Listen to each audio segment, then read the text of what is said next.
Okay, guys, and we're back. We're back with part number 2.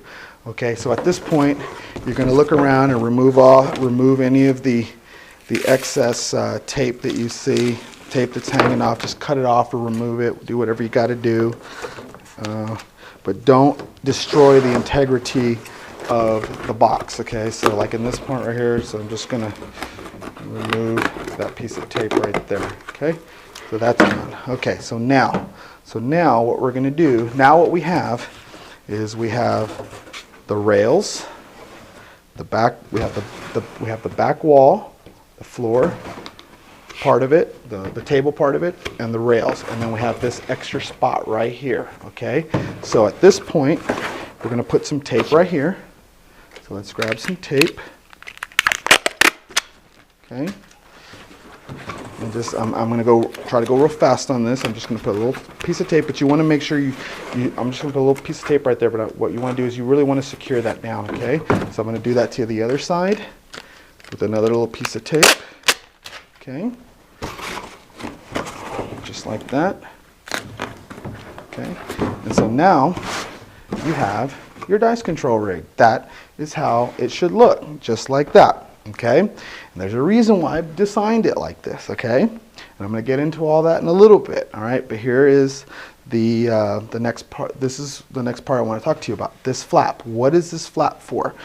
It serves two purposes. The first purpose is when you start shooting and you're a beginner, you're going to do a lot of short rolls. Okay, in other words, you're not going to throw with enough energy to get the dice down to the back wall. Okay.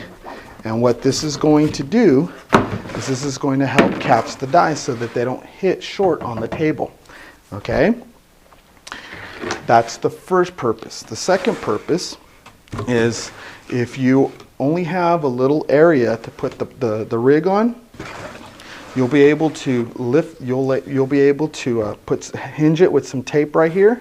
That way it stays in this part, so you'll hinge it with some tape there, and you'll hinge it with some tape on that side at an angle like that. So when it's looking at you, that's what it'll look like. So what will happen is when you throw the dice and you throw them too hard, they're going to be reacting real violently, and a lot of times they'll come up and they'll just roll up, and they'll roll up onto this part of the rig, and then they'll just roll back down onto the rig, and it acts like a catch so that your dice are not hitting the floor if you only have a small table to put it on. So like on this table right here, this is the optimum way you would want to have your dice rig set up, like this. This is how you want to have this extra space. But if you don't, if it's just kind of right on the edge, it's right on the edge like that, then you can use this as the catch. Okay? All right, so there you go. So that is what the dice control rig looks like. Okay, so now I'm going to show you the next thing. Okay, the next two things you're going to need is your deck of cards and your Lipton iced tea. All right, so what you're going to do is you're going to make an outline. The first thing you do is you're going to place the deck of cards somewhere in the middle of the dice rig so that it is several inches from the back wall. Okay, and you want it to be 7 inches or so from the back wall. Okay, in other words, the middle of it is going to be 7 inches. It could be 7 inches or 6 inches. It's up to you. Okay, all right.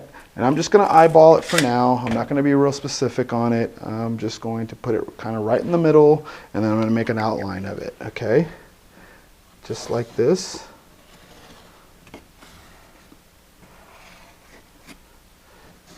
Okay, there's my outline, just like that. Okay, and that is where the dice, that's going to be my target area. So every time I throw the dice, that's where I want them to hit. Okay, and then what I'm going to do is I'm going to darken this area up. I'm going to go in there, and I'm going to darken this area up, all up like that, so that it's completely red all the way around. Okay.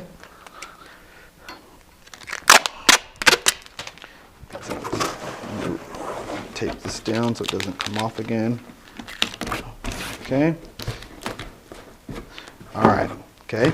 Now what you're going to do is the next thing you're going to do is you're going to get your Lipton tea, and you're going to put it 2 inches, anywhere between 2 to 3 inches from the back wall, but you're going to line it up so that the deck of cards, this outline is kind of in the middle.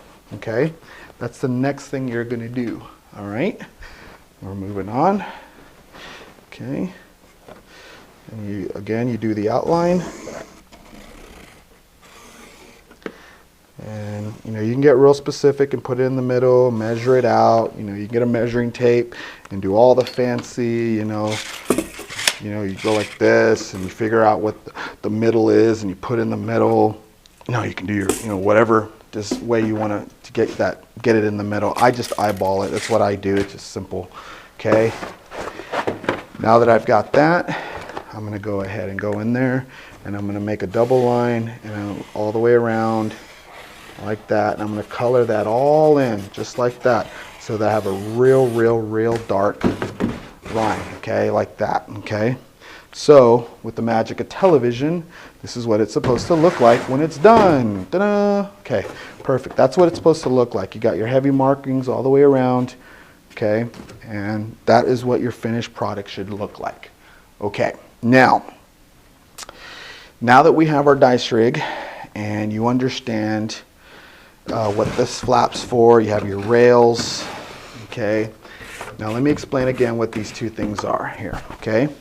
This part is where, when you start practicing, is where you want your dice to hit, okay.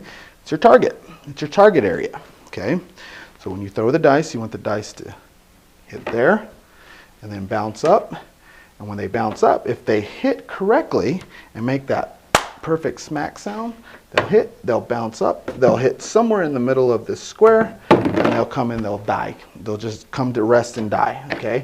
And that is what you want, okay? So barrel rolls, hits, and dies, okay? Hey, a 7, I won. Okay, come out roll that is, all right? So, all right, so now you know what this is supposed to look like, okay? Now, if you look real closely, you'll see that this one's way off. My building elves screwed that one up, but oh well. So anyway, you want to make sure that this is lined up properly with this box, okay? So now you understand what this is for, your target area, and your back wall target area is for. If you are throwing your dice, and your dice are hitting there perfectly, but one dice ends up in this corner, one dice ends up in this corner, guess what? Not correct. You want your dice to barrel roll and bounce into the red zone and die. Now if you can do that, you are doing the correct thing, all right?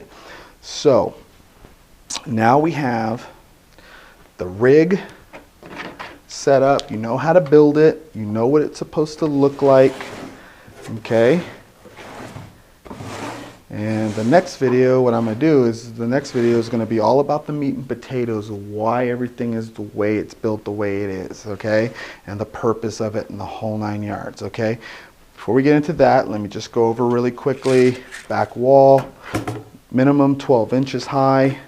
Okay. This rig, this rig is 18 inches across, but when you build yours, you want to make yours a minimum 25 inches, okay? So 25 inches would be right there, okay? 30 inches, even better, okay? 30 inches. So if you can get it between 25 to 30, great. 30 inches, better, okay? That's exactly where you want to be, is 30 inches. All right, okay, so let's move on to part 3, and I'm going to show you and talk to you about everything that you need to know about this rig and why it's built the way it is. And let me tell you, you're going to get a lot of use out of this. On to part 3.